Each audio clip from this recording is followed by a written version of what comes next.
Some people think that we can solve our financial problems by stopping fraud, waste, and abuse, or by canceling the Bush tax cuts, or by ending the war in Iraq.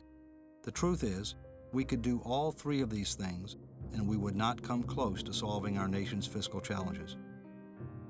Here's how bad our situation really is. We already have approximately $11 trillion in total liabilities, including public debt.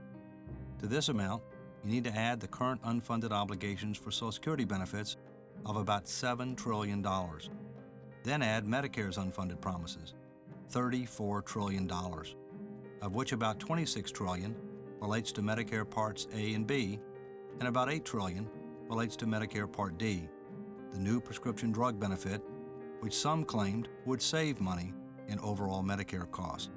Add another $1 trillion in miscellaneous items, and you get $53 trillion. Our country would need $53 trillion invested today, which is about $175,000 per person, to deliver on the government's obligations and promises.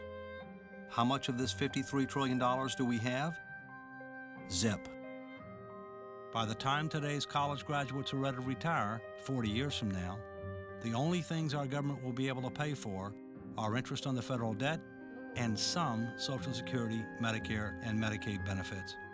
All other parts of the federal government will be closed and out of business. What about taxes?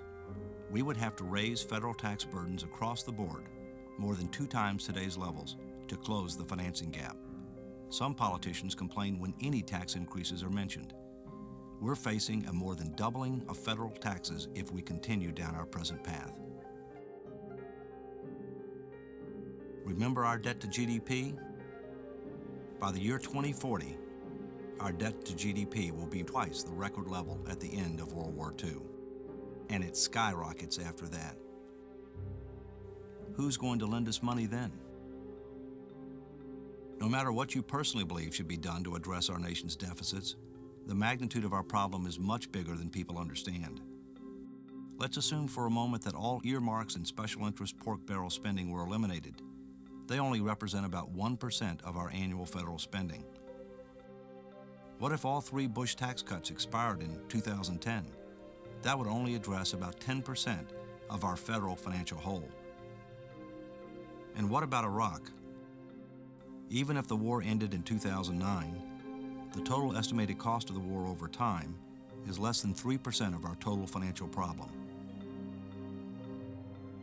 Our budget, savings, trade, and leadership deficits individually are bad enough, but in combination, they create a toxic mix that threatens our country's and our families' futures. As the baby boomers retire in large numbers, this tidal wave of spending will reach our shores, and we are simply not prepared for it. And trust me, it could swamp our ship of state. Unlike many other problems facing our country, this one is ours alone. We can and we must solve this one. The question is, when will we?